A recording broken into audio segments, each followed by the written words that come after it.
San Pantaleón, médico y mártir en Nicomedia, muerto en el año 303, 27 de julio. El 23 de febrero del año 303, el viejo emperador Diocleciano, cediendo a las instancias de su copartícipe, el César Galerio, firmó el decreto de exterminio general de los cristianos. Esto fue el principio de la 10ª gran persecución, la más violenta y sanguinaria de todas, durante la cual el Imperio Romano, con excepción de las Galias, se vio anegado en la sangre de los cristianos. La ciudad de Nicomedia, en Asia Menor, residencia de los emperadores de Oriente, fue testigo del martirio de miles de cristianos que vertieron generosamente su sangre por la fe. Entre esos innumerables héroes fue uno de los principales San Pantaleón, a quien hoy honramos.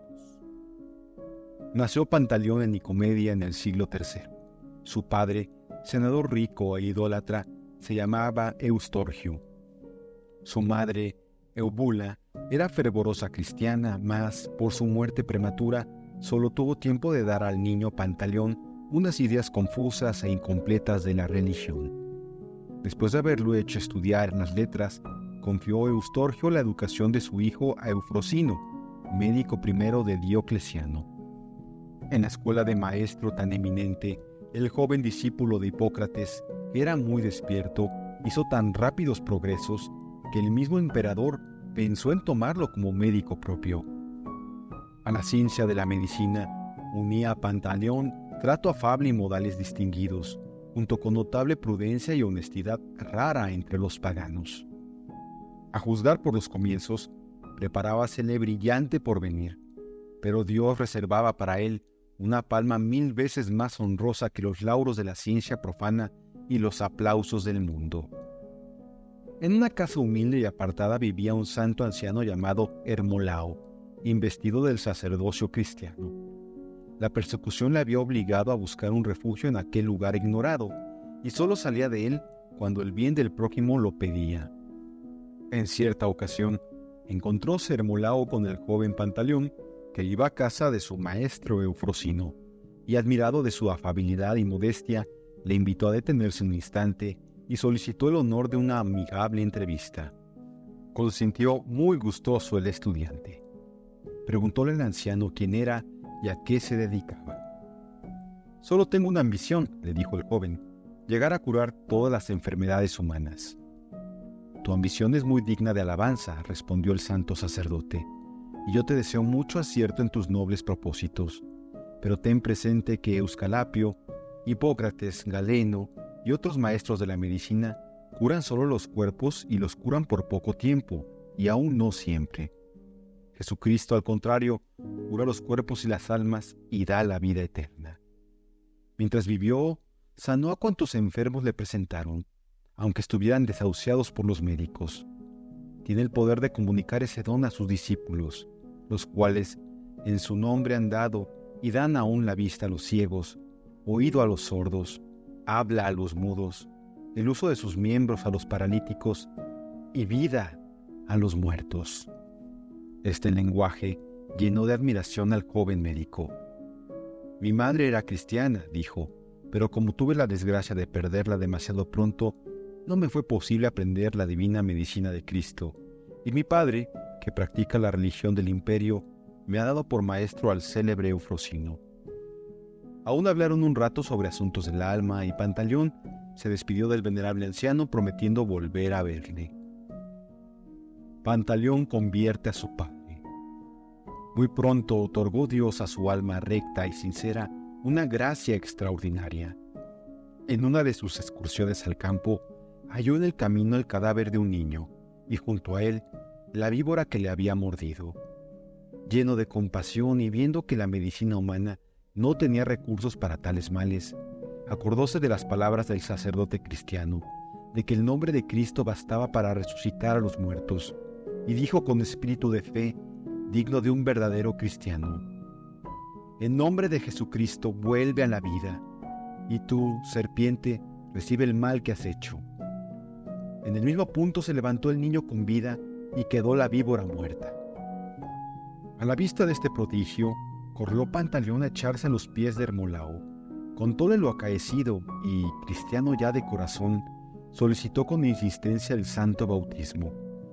Hermolao actuó gustoso a sus deseos, pero imponiéndole que completaría antes su instrucción en la fe cristiana.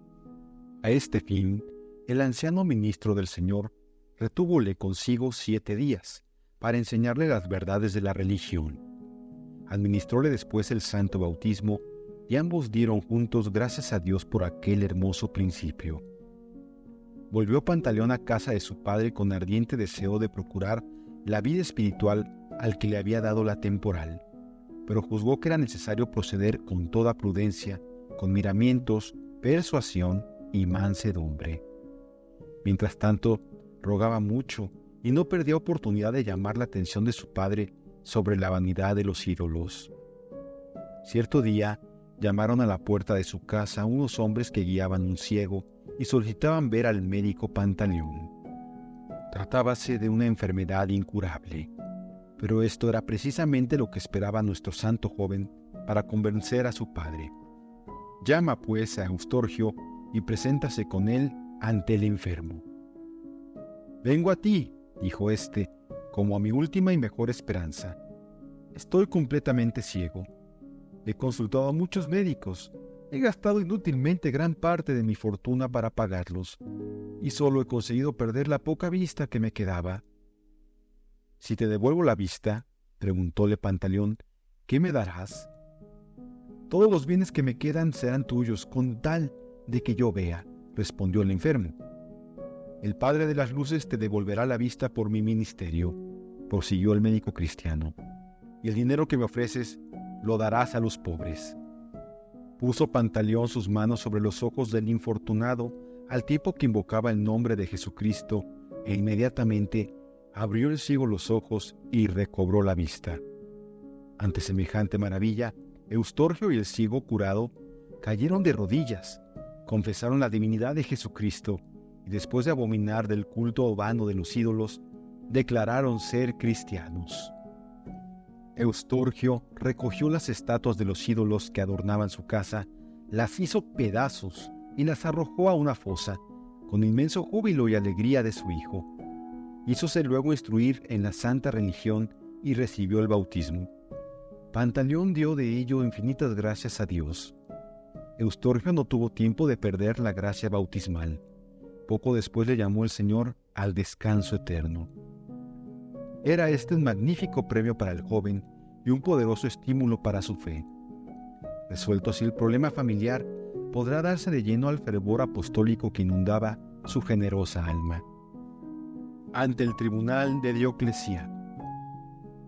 En cuanto Pantaleón se vio en posesión de su herencia, dio libertad a los esclavos, a los que entregó con qué poder vivir honradamente, y distribuyó luego la casi totalidad de su fortuna entre las viudas, los huérfanos e indigentes que se presentaron.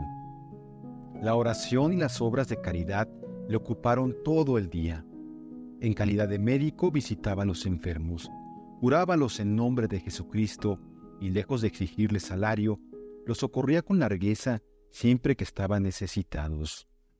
Los otros médicos de Nicomedia, abandonados por los clientes y descontentos de ver disminuir día a día sus beneficios, ardieron en celos y, como entendían que Pantaleón andaba en relaciones con los cristianos, le denunciaron a Diocleciano como partidario de una religión ilegal. Para confirmar sus asertos, hicieron comparecer ante el emperador al ciego que Pantaleón había curado. «También yo», dijo, «soy cristiano y proclamo que a Jesucristo, y no a Euskalapio, soy deudor de haber recobrado la vista.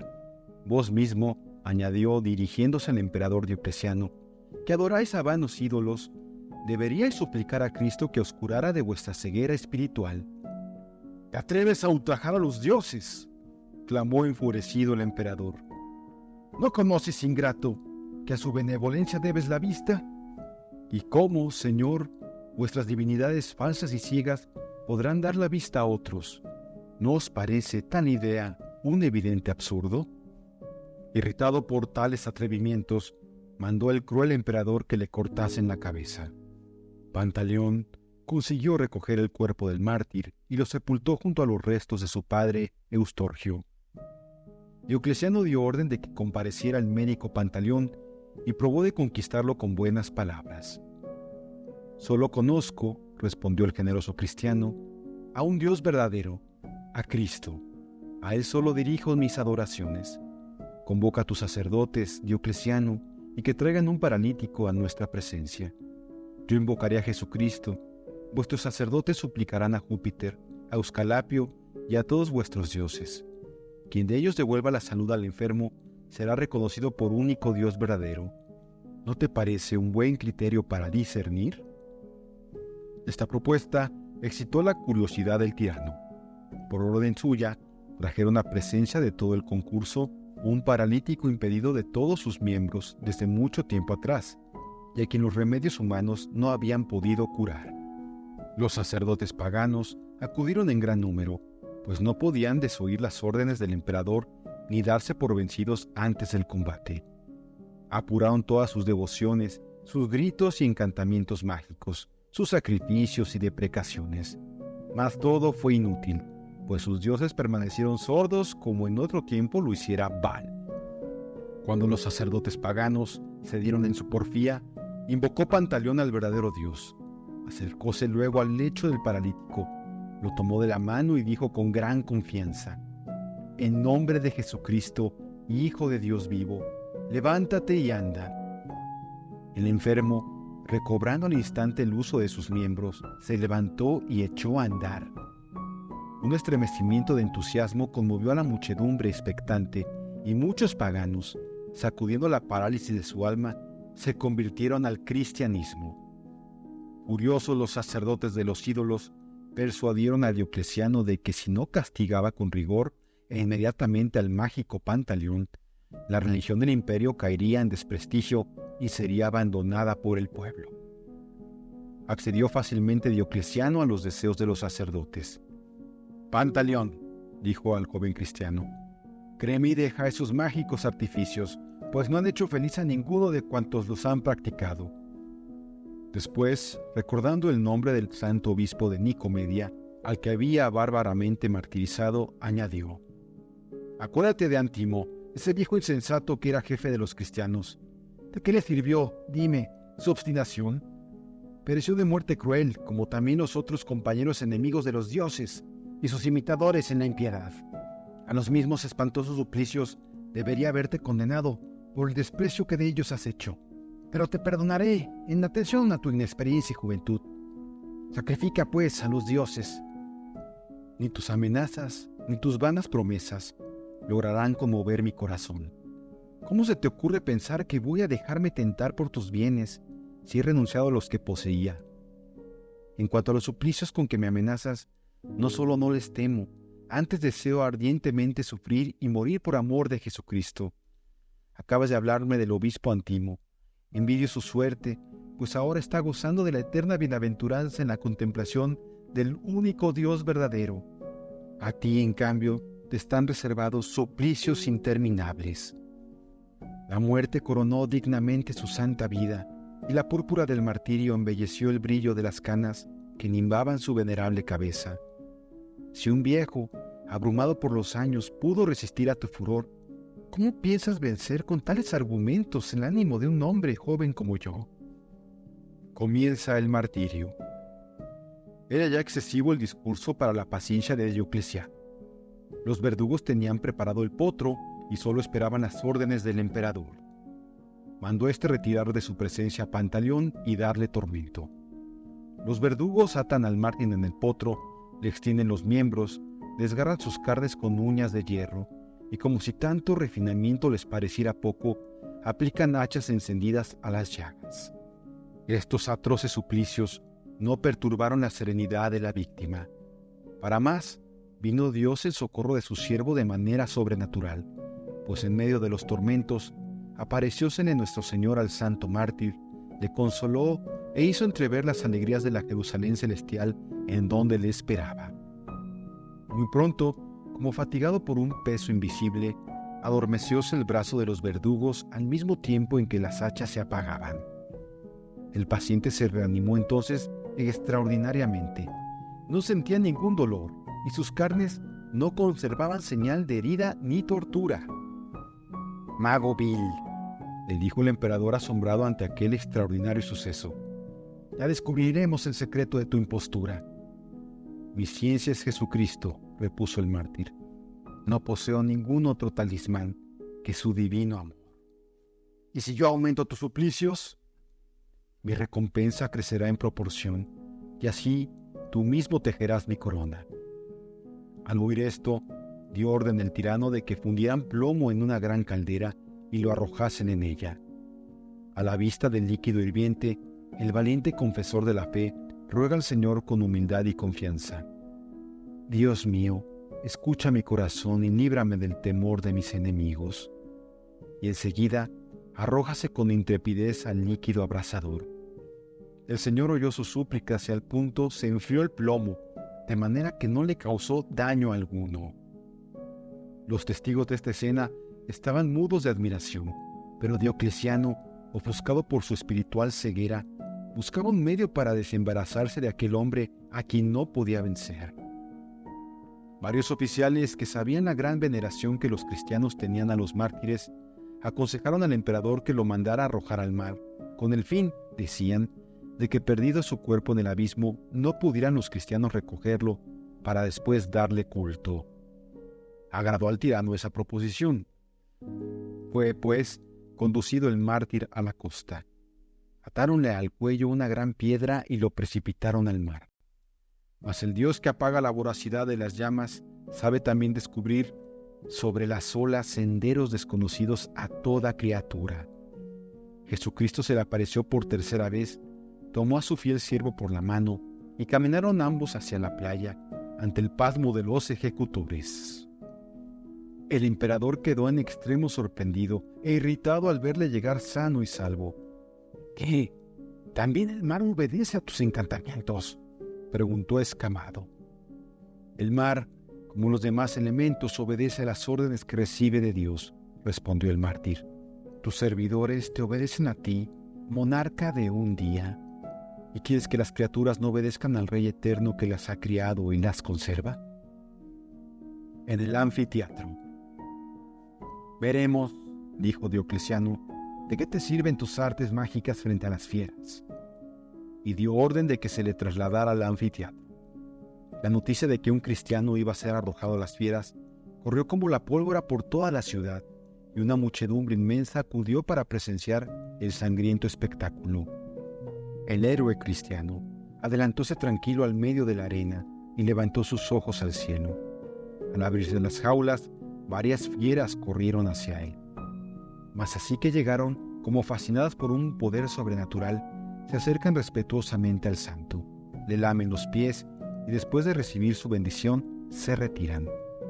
Ante espectáculo semejante, aquel gentío entusiasmado y aterrado al mismo tiempo, aplaude frenéticamente a la vez que se oye el grito de muchas voces: «¡Qué grande es el Dios de los cristianos!